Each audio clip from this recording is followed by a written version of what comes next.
integration? Yeah, Nora. Different is a point of integration to the previous paragraph and the idea of change. That is correct. We haven't yet integrated to the adult idea. Gretchen? Into more adult pursuits. Into more adult pursuits is a point of integration. And last one, Richa. Sign of his growing maturity. Very good.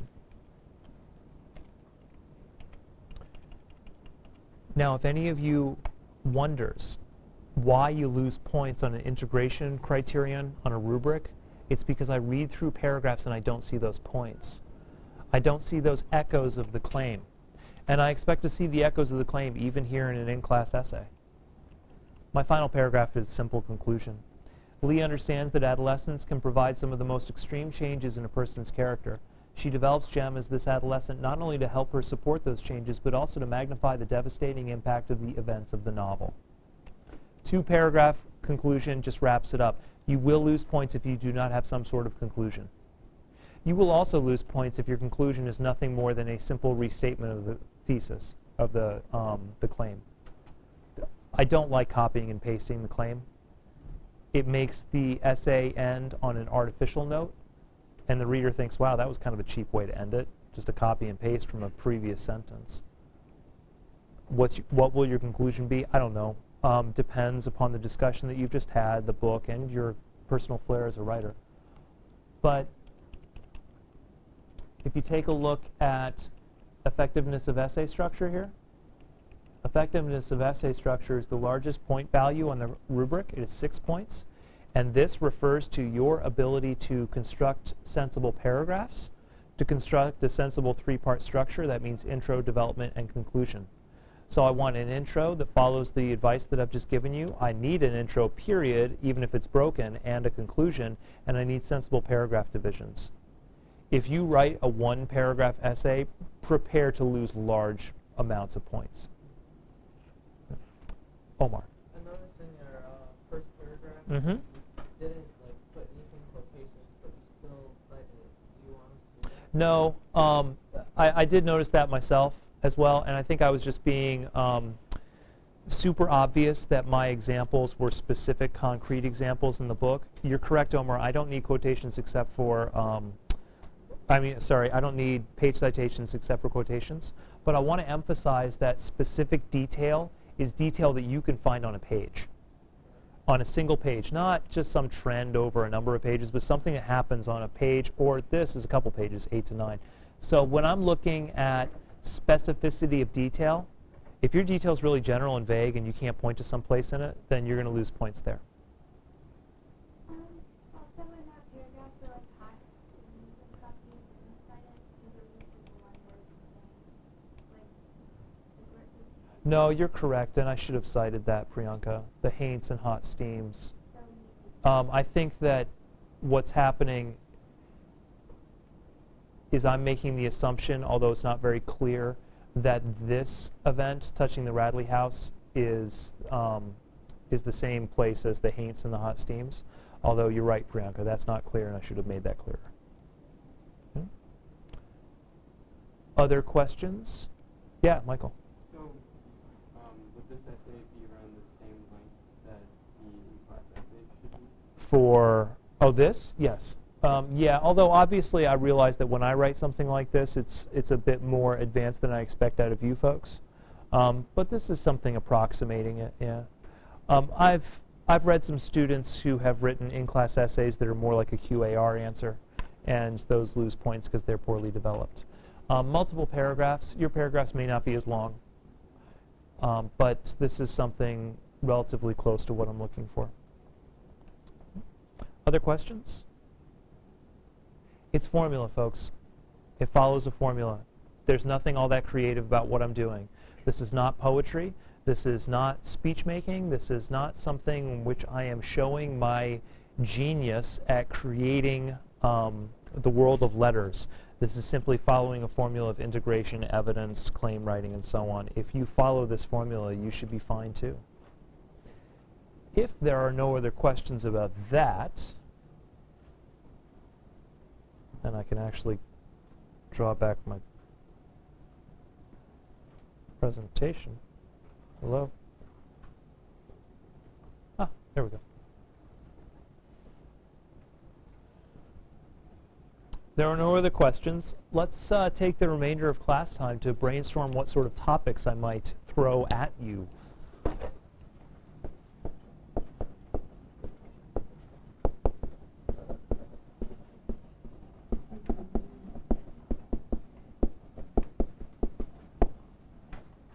What else am I likely to ask you to do? Yeah, Sydney. Okay. Yeah, theme. Tell me what the theme is and show me how the author develops that theme. You saw that in a separate piece. Yes? Yeah, the importance of the setting. Now, setting importance can happen in a number of different ways because setting is divided into a number of different aspects. There is the physical setting, the historical setting, the cultural setting. Some people would say the psychological setting. There are a number of different types of setting. I often like to talk about imagery connected to setting. I find it's an easy prompt to write and an easy prompt for students to manage. Talk about how the writer develops setting through imagery. You can think about the imagery in Secret Life of Bees as a good example. The pink house, the jail that looks like a house, these sorts of settings. That's a good one to do. What else? Emily, did you? That was yours? John? Aha, very good. In non-narrative,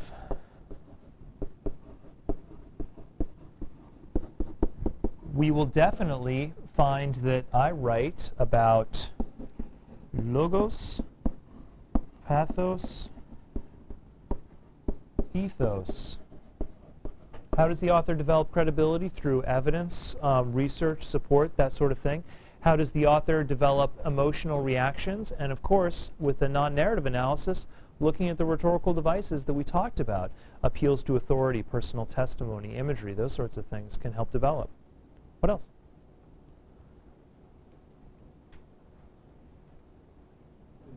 Symbolism, absolutely. I tend to stay away from it simply because it tends to be big, but if symbolism is really obvious in a novel, I'll go for it as a prompt. Yeah. Allegory, I don't think I've ever written a single, well, wait a minute. I might have written allegory prompts for Life of Pi before, but I don't think that, I might not even have written it for that. Allegory is such a big idea that I don't expect you to be able to manage that in 42 minutes. Yeah. Sure. I could see myself talking about irony, and especially situational irony. I haven't really taught you how to deal with dramatic irony yet, even though you have a definition of it rolling around in your head. I haven't told you how to find it and deal with it. But situational irony is pretty easy. Other literary ideas? Yeah? Would you ask about like some kind of like big conflict in class development? But I would do it a little bit in a more sophisticated fashion. Rather than just talking about conflict by itself, I would add some wrinkle to it. So how do the internal conflicts experienced by the protagonist add to the external conflicts, right?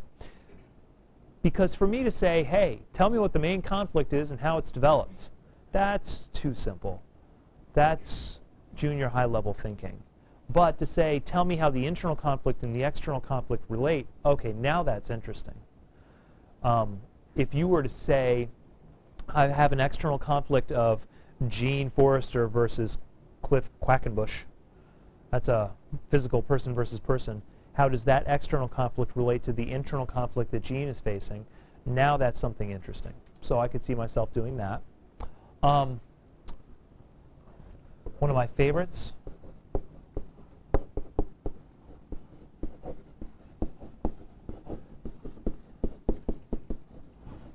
Narrative perspective. Love narrative perspective. What is narrative perspective? Yeah, who's telling the story and from what point of view? So you got usually first, third limited, third omniscient. Some authors use second on occasion. The you. Somebody in second period is reading The Perks of Being a Wallflower, which is written in the form of letters, and occasionally the letter reader is addressed. So the person telling the story is talking about you. And that's relatively rare, but it happens. Really interesting topic to write a prompt about. Or if you have a novel which shifts perspective, or you have an unreliable narrator, where you as a reader have got to figure out fact from fiction, those are really interesting prompts to deal with. So, like, how would we write a whole paper based on, like, it's in first person? Where do I go from there? But you wouldn't. You would say, what's the effect of the first person narration? So if, for instance, To Kill a Mockingbird, Harper Lee wants to tell a story of racism and intolerance. Why did she pick a 5-year-old child? To have their innocent look on it? Exactly. To see this situation through innocence, to see this situation in a non-judgmental way, because she's not smart enough to be judgmental. She just kind of depicts it as it is. So there are a number of reasons why an author would pick that particular narrator. In first-person narration in a separate piece, we have something complex going on. It's present-day Jean, grown up, mixed with young Jean, and sometimes we have accurate estimations of what's going on, sometimes it's paranoid, and it moves back and forth between the two. And at times, he flips from being paranoid and irrational to being the rational, mature adult that he is now, without any mark whatsoever. So that's pretty interesting stuff. I love narrative perspective prompts. They're easy to write, and they tend to make students think about literature in ways that they hadn't thought before. Rona, your Da Vinci Code shifts perspective. You receive perspectives from a number of different people from chapter to chapter. It's interesting to think not just the fact that it does it, but what's the effect on you as a reader. That's the kind of thing that I'm asking for, and those are the kind of prompts that I write. So any of those, I can see right now, I'm not sure about the situational irony. I know for a fact that I've written prompts for all of the rest of those, not only in the past, but for this one that you will take on Thursday. So somebody in here has something having to do with some of those concepts up on the board. Further questions? No? We're all good? Good. Then we will not talk about it again until Thursday when you walk in and you take this. You take this.